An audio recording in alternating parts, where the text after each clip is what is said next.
ಇವತ್ತು ನಾನು ಯಾವ ಟಾಪಿಕ್ ಬಗ್ಗೆ ವಿಡಿಯೋ ಮಾಡ್ತಿದ್ದೀನಪ್ಪ ಅಂದರೆ ಇತ್ತೀಚೆಗೆ ತುಂಬ ಏನು ಕ್ವಶನ್ಸ್ ಬರ್ತಾ ಇರುವಂಥದ್ದು.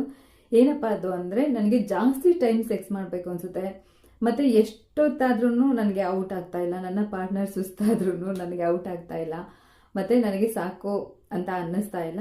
ಇಷ್ಟೆಲ್ಲ ಆದ್ರೂ ಮತ್ತೆ ಡೈಲಿ ಸೆಕ್ಸ್ ಮಾಡಬೇಕು ಅನಿಸುತ್ತೆ, ಇಲ್ಲ ಡೈಲಿ 2-3 ಟೈಮ್ಸ್ ಸೆಕ್ಸ್ ಮಾಡಬೇಕು ಅಂತ ಅನಿಸುತ್ತೆ ಅಂತ ತುಂಬ ಜನ ಕೇಳ್ತಾ ಇದ್ರು.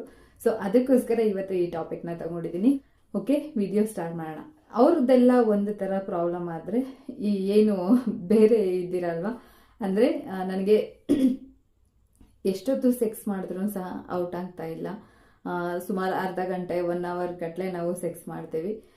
ಈವನ್ ನನ್ನ ಪಾರ್ಟ್ನರ್ ಟಯರ್ಡ್ ಆದ್ರೂ ಸಹ ನನಗೆ ಇನ್ನೂ ಸೆಕ್ಸ್ ಬೇಕು ಅನಿಸುತ್ತೆ, ಅಥವಾ ಇನ್ನೂ ಔಟೇ ಆಗಿರಲ್ಲ ಅಂತ. ಮತ್ತು ಇರೋರಿಗೆ ಒಂಥರ ಚಿಂತೆ, ಆದರೆ ಇಲ್ಲದೆ ಇರೋರಿಗೆ ಒಂಥರ ಚಿಂತೆ. ಏನಪ್ಪ ಅದು ಅಂದರೆ, ಇಲ್ಲಿವರೆಗೂ ನಾನು ಕೇಳಿರೋದು ಏನು ಕ್ವಶನ್ಗಳಂದರೆ, ನನ್ನ ಗರ್ಲ್ ಫ್ರೆಂಡು ಅಥವಾ ನನ್ನ ಪಾರ್ಟ್ನರು ಇಲ್ಲ ನನ್ನ ವೈಫು ತುಂಬ ನನಗೆ ಇದು ಮಾಡ್ತಾರೆ, ನನಗೆ ಸ್ಯಾಟಿಸ್ಫೈ ಆಗ್ತಾ ಇಲ್ಲ, ನೀವು ಸೆಕ್ಸ್ ಮಾಡ್ತಾ ಇಲ್ಲ. ಸೊ ನನಗೆ ಅದು ಏನು ಸ್ಯಾಟಿಸ್ಫೈ ಅಂತ ಅನ್ನಿಸ್ತಾ ಇಲ್ಲ, ಯಾಕೆ ಇಷ್ಟು ಕಮ್ಮಿ ಟೈಮ್ ನೀವು ಸೆಕ್ಸ್ ಮಾಡ್ತಾ ಇದ್ದೀರಾ ಅಂತ ತುಂಬ ಜನ ಕೇಳ್ತಾ ಇರ್ತೀರ. ಏನಂದರೆ, ಯಾವಾಗ ಈ ಮನುಷ್ಯನಲ್ಲಿ ಸೆಕ್ಷುವಲ್ ಹಾರ್ಮೋನ್ ಅಂತ ಏನು ಹೇಳ್ತೀವಿ ನಾವು, ಟೆಸ್ಟೋಸ್ಟೆರಾನ್, ಇಲ್ಲಿ ನಾನು ಗಂಡಸರಿಗೆ ಮಾತ್ರ ಹೇಳ್ತಾ ಇರೋದು.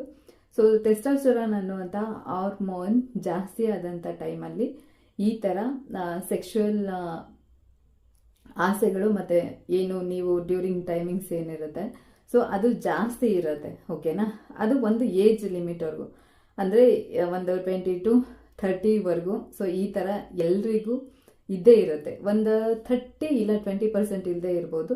ಏನಕ್ಕೆ ಅಂದರೆ ಅವರಿಗೆ ಸಮ್ ರೀಸನ್ಸ್, ಅಂದರೆ ಲೈಫ್ ಸ್ಟೈಲು ಅಥವಾ ಅವರ ಫುಡ್ಡು ಇಲ್ಲ ಸ್ಟ್ರೆಸ್ಸು, ಈ ಥರದ್ದು ಎಲ್ಲದ್ರಿಂದನೂ ಒಂದು 20 to 30% ಜನಕ್ಕೆ ಇಲ್ಲದೆ ಇರ್ಬೋದು. ಸೊ ಅದು ಬಿಟ್ಟರೆ ಬೇರೆ ಯಾವುದೇ ರೀತಿ ರೀಸನ್ ಇರೋದಿಲ್ಲ. ಸೊ ನಿಮಗೂ ಏಜ್ ಆದಂಗೆ, ಅಂದರೆ ಅಬೋವ್ 30 ಆದಮೇಲೆ, ಒಂದು 35-40 ಆದಮೇಲೆ ಸೇಮ್ ನಿಮಗೂ ಎರಡೂ ಥರನೂ ಏನು ಅವ್ರಿಗೆ ಬೇರೆ ಸೆಕ್ಷುವಲ್ ಪ್ರಾಬ್ಲಮ್ ಇರುತ್ತೆ ಟೈಮಿಂಗ್ಸ್ದು, ಸೊ ಅದೇ ಥರ ನಿಮಗೂ ಕಮ್ಮಿ ಆಗ್ತಾ ಹೋಗುತ್ತೆ. ಸೊ ಆವಾಗ ಯಾಕೆ ಅಂದರೆ, ಆವಾಗ ಆಟೋಮೆಟಿಕಲಿ ಏಜ್ ಆಗ್ತಾ ಆಗ್ತಾ ಟೆಸ್ಟೋಸ್ಟೆರಾನ್ ಹಾರ್ಮೋನ್ ಉತ್ಪಾದನೆ ಆಗುವಂಥದ್ದು ಕಮ್ಮಿ ಆದಾಗ ನಿಮ್ಮ ಬಾಡಿಯಲ್ಲಿ, ಸೊ ಆ ಟೈಮಲ್ಲಿ ನಿಮಗೆ ಸೆಕ್ಷುವಲ್ ಇಂಟ್ರೆಸ್ಟ್ ಕಮ್ಮಿ ಆಗ್ತಾ ಹೋಗುತ್ತೆ. ಸೊ ಅದರ್ವೈಸ್ ಇದಕ್ಕೆ ಭಯ ಪಡುವಂಥ ಅವಶ್ಯಕತೆ ಏನಿಲ್ಲ. ಸೊ ಎಷ್ಟೋ ಜನ ಇಲ್ಲ ಅಂತ ಕೊರಗ್ತಾ ಇದ್ದಾರೆ, ನಿಮಗೆ ಇಷ್ಟು ಪವರ್ ಇದೆ ಅಂತ ಖುಷಿ ಪಡಿ. ಓಕೆನಾ, ಸೊ ಇದಾಗಿತ್ತು ಇವತ್ತಿನ